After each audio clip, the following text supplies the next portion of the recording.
Bismillahirrahmanirrahim. Assalamualaikum warahmatullahi wabarakatuh. Rabbi shrah li sadri wa yassir li amri wahlul 'uqdatam min lisani yafqahu qawli.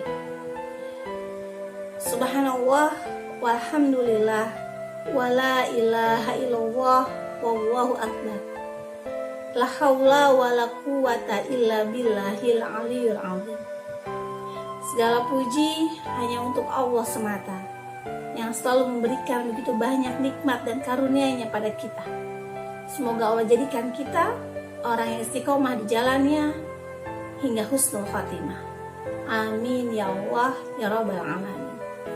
Salawat dan salam selalu terlimpah curahkan pada junjungan kita Nabi Muhammad Sallallahu Alaihi Wasallam beserta para sahabat, keluarga, dan orang-orang yang istiqomah di jalannya. Kali ini kita akan coba kaji surat Al-Mutaffifin dari ayat 22 sampai 26. A'udzu billahi minasy syaithanir rajim. Bismillahirrahmanirrahim. Innal abrara lafi na'im 'alal araiki yanzurun ta'rifu fi wujuhihim nadratan na'im yusqawna min rahiqin makhdum khitamuhu misk wa fi dzalika falyatanafasil mutanafisun. Shadaqallahul azim. Sesungguhnya orang-orang yang berbakti itu al-abrar adalah orang yang benar-benar berada dalam kenikmatan dalam janahnya Allah. Mereka duduk di atas dipan-dipan sambil memandang. Kamu dapat mengetahui dari wajah mereka kesenangan yang penuh dengan kenikmatan. Mereka diberi minum dari khamr murni yang ditempatkan laknya adalah kasturi, dan untuk yang demikian itu hendaknya ia berlomba-lomba. Sahabat,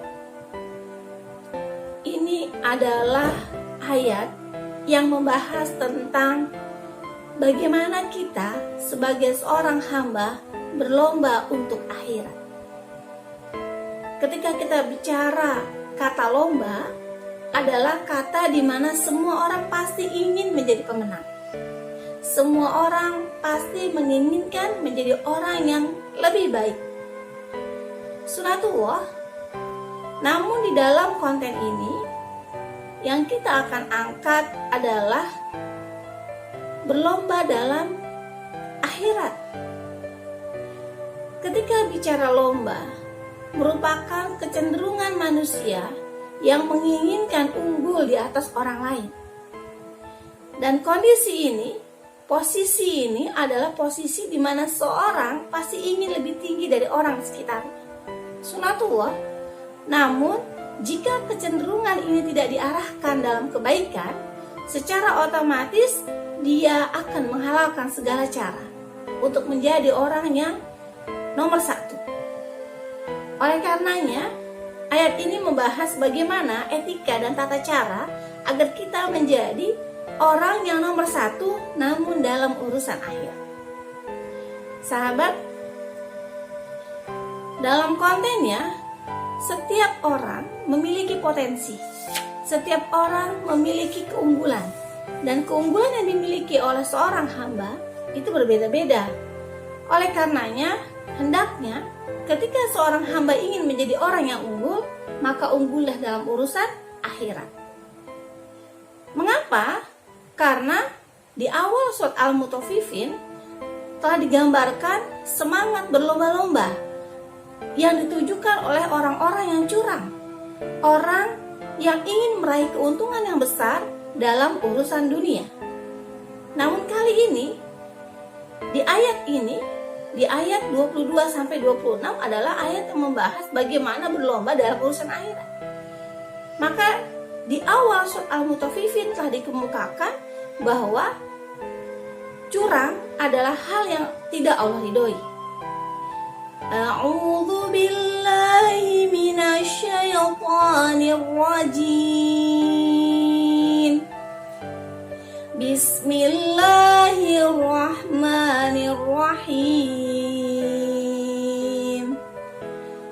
Wailul lil mutaffifin alladzina idza talu 'alan nasi yastawfun wa idza kaluhum aw wazanuhum yukhsirun. Shadaqallahul azim. Kecelakaan besarlah bagi orang-orang yang curang, yaitu orang yang apabila menerima takaran dari orang lain, mereka minta dipenuhi. Dan apabila mereka menakar dan menimbang untuk orang lain, mereka mengurangi. Berdasarkan ayat ini, maka yang perlu dipahami, ayat ini ada korelasi dengan surat Al-Maidah di ayat 119. Yang artinya ini adalah suatu hari yang bermanfaat bagi orang yang benar kebenaran mereka. Bagi mereka surga di bawahnya, mengalir sungai-sungai, mereka kekal di dalamnya selama-lamanya. Allah Subhanahu wa ta'ala ridho terhadapnya. Itulah keberuntungan yang paling benar dan paling besar. Yang perlu dipahami, kalimat dalam surat Al-Maidah ayat 119 ini menjelaskan bagaimana caranya agar kita menjadi orang yang beruntung. Kemudian dalam surat As-Saffat di ayat 60 sampai 61, sesungguhnya ini benar-benar kemenangan yang besar.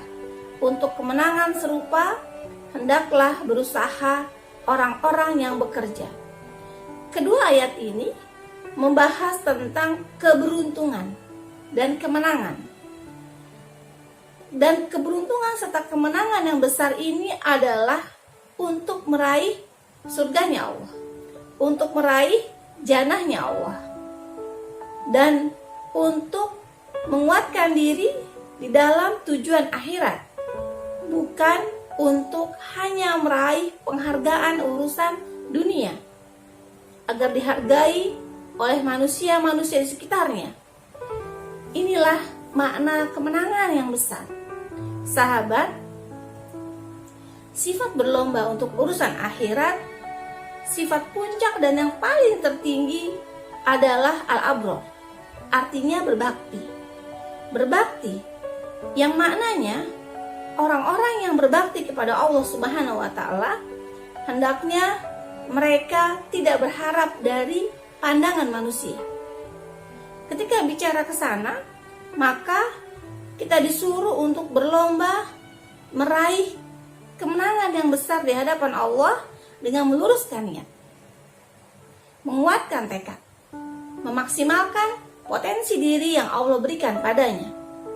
Dan inilah yang dikatakan kemenangan yang besar.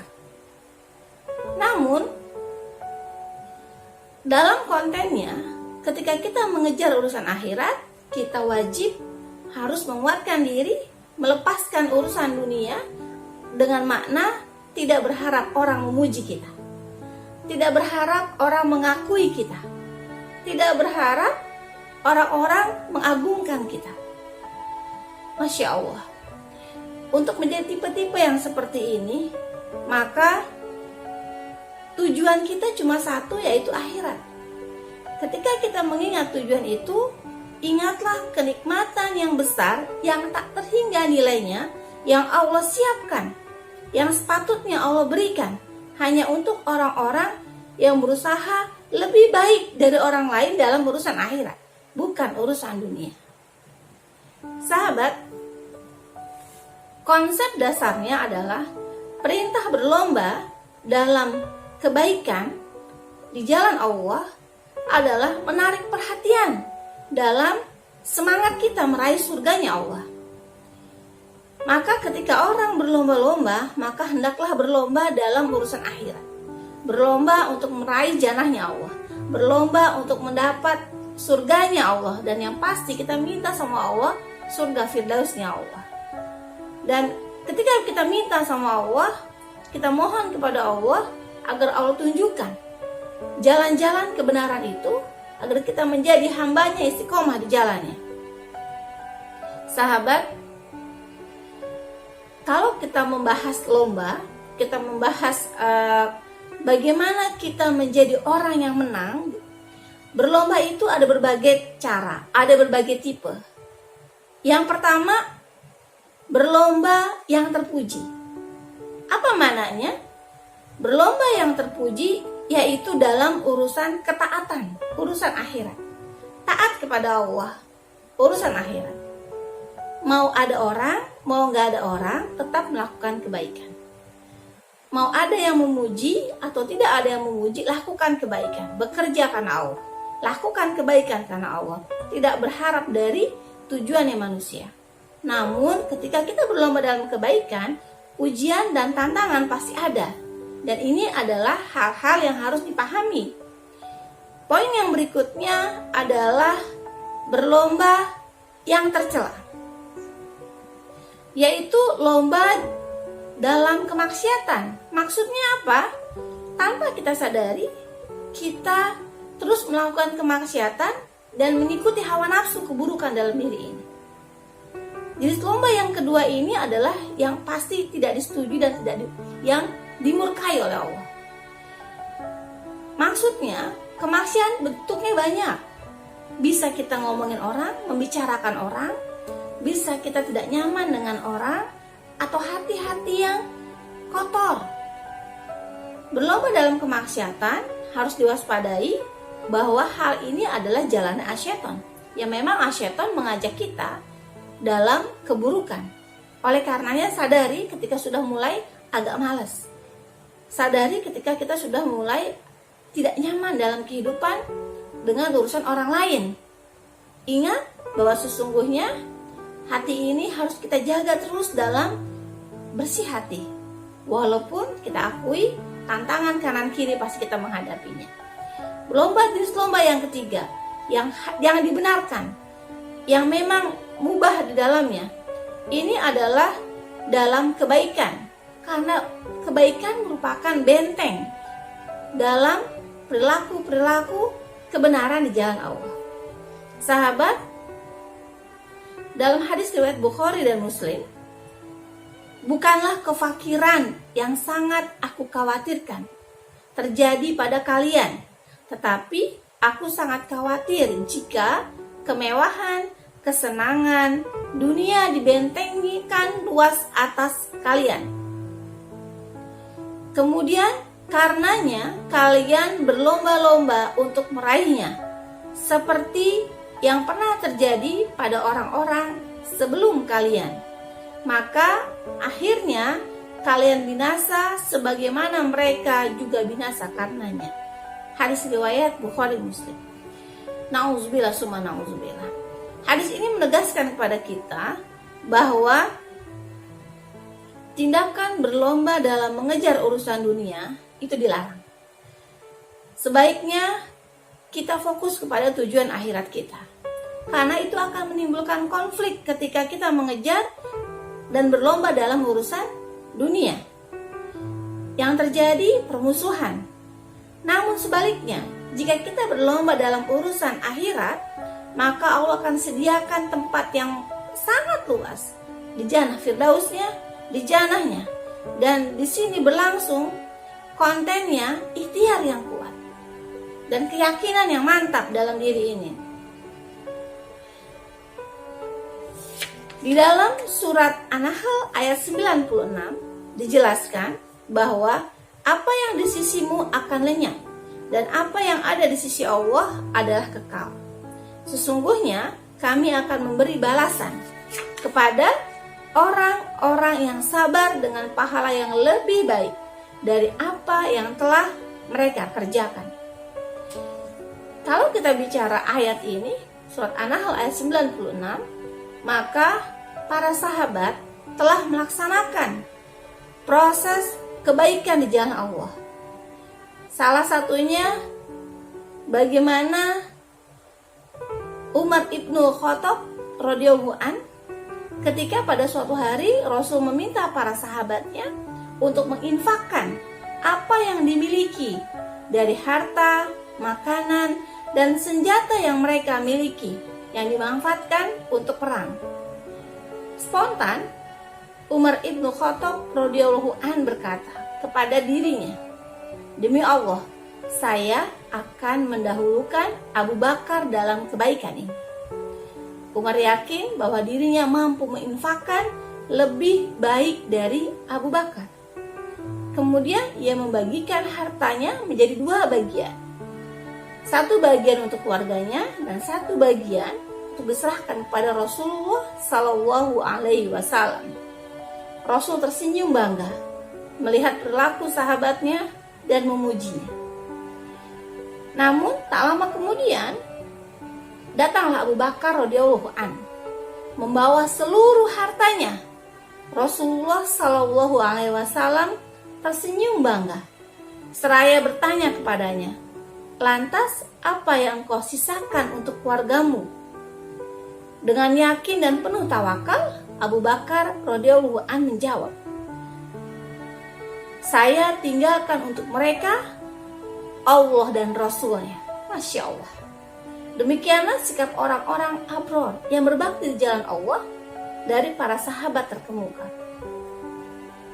Maka dalam surat Al-Waqiah ayat 10 sampai ayat 14, dan orang-orang yang beriman paling dahulu, mereka itulah yang didekatkan kepada Allah Subhanahu wa taala, yang berada dalam jannah kenikmatan. Mereka itulah orang yang didekatkan pada Allah dalam jannah kenikmatan, dan segolongan besar dari orang-orang terdahulu dan segolongan kecil dari orang-orang yang kemudian. Ini adalah berlomba dalam meraih surganya Allah dengan bersegera melakukan kebaikan dan ketaatan.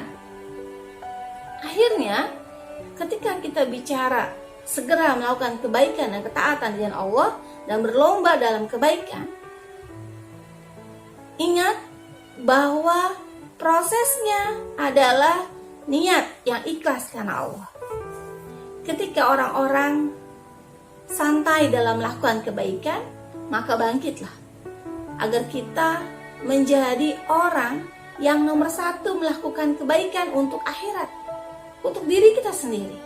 Dan sadarilah, seluruh kebaikan yang kita lakukan bukan untuk orang lain, tapi untuk diri kita sendiri.